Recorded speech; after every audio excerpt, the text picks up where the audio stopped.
Welcome to my YouTube channel. On this channel, we find facts and fine-tune figures. Hi guys, welcome to another episode of Fabric with Francis. So today we are going to be talking about a very interesting feature in Microsoft Fabric that I think that people are sleeping on. What is this feature? That is external data share. External data share allows for B2B collaboration. Okay, think about collaborating on a data project and then in your own environment, you are producing the data and then you need to share this data with another organization in an entirely different tenant. Now, you have a situation whereby you have to invite the external collaborator into your tenant as a B2B collaborator. This takes a lot of administrative setup and takes time. However, with external data share in Microsoft Fabric, you can set up your data share in less than 5 minutes. And when I say 5 minutes, I actually mean 5 minutes. This way, data that is being created in your environment, you'll be able to share it with another collaborator in an entirely different tenant, and you're able to do your work seamlessly. However, once you share your data into an external environment, you do not have any security control over that tenant. Whatever happens to that data outside of your tenant, you do not know anything about it. But there's a better side to it. When you're collaborating on data projects, I imagine that you probably have signed some NDAs that give you some peace of mind while you share your external data. Also, another interesting feature with it is that you can actually revoke your external data share. So let's stop the talking and see how to set up external data share. So this is the documentation for external data share in Microsoft Fabric. Like I already explained, we have the provider tenant and also the consumer tenant. So I'll be dropping the link for this documentation in this video. So let's go into our Fabric environment and actually enable external data share. This is my lake house in my Fabric environment where I have a sales table that I want to share within an external tenant. So I have my provider tenant right here, which is at this domain.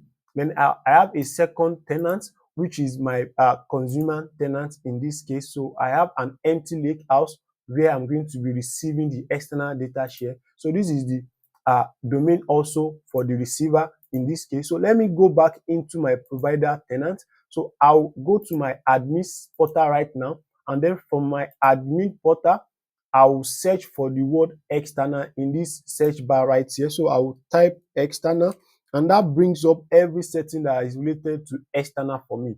Now I will expand on external data sharing. Now currently it is enabled for the entire organization. That means everybody in your organization or in your tenants is able to do external data share. But that's a security risk. You don't want everybody in your organization to actually do external data share. But if your organization is that free, of course you can have it. But best practice is that you should actually use a specific security group.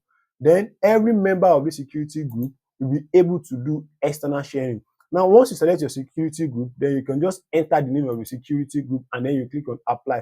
But for the sake of this video, let me just leave it as the current setting. Now, it does not end there. You've enabled external data sharing within the provider tenant.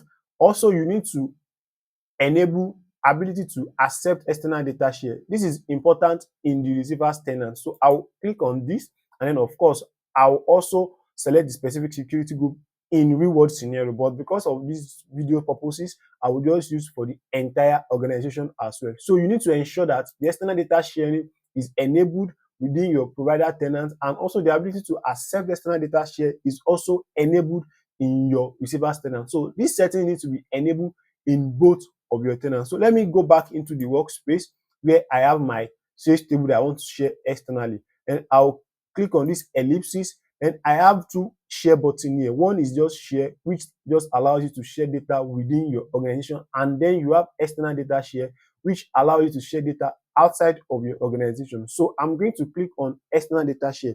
Now, this external data share button is only available after you've enabled the external data share in your admin portal like we just did a few seconds ago. So I will click on external data share now, and then I will expand on this and pick the table or the tables that I want to do external sharing for. So I will select this, and then I can click on save and continue. And I have this interface where I can then paste the email of the external user that I want to share it with. So I'm going to just paste the email right here. So this is the email, and you can see already is informing me that this email is outside of my organization. So I can click on copy, or I can hit the send button right here. So if I hit the send button right here, then the receiver gets an email notification with this copy link embed that they can use to accept the external data share. So let me copy this link now. And once I have it copied, then I can take that into my receiver's tenant. Just paste the URL in the receiver's tenant, and then I'll click enter, and then that I will have a screen where I can accept and review the tables that the provider is sharing with me. So I have this screen now to accept and review. So it's telling me that I have an incoming sales table, which is just one table from the tenant that is coming from, and also the domain that is coming from. So I will click on accept and review content, and then I can specify the lakehouse destination where I want it to be. So I'll pick this lakehouse now, and I will click on next, and then I will select it as a table, and then I will then click on next.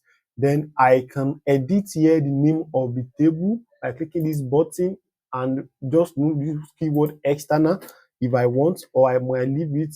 So, but once I have that, then I can click on check button right here, and I can then click on apply.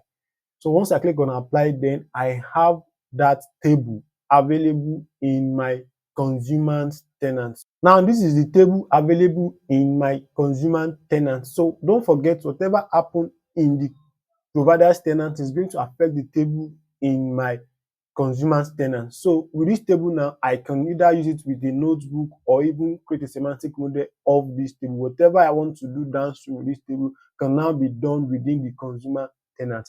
I'll see you in the next video. Bye.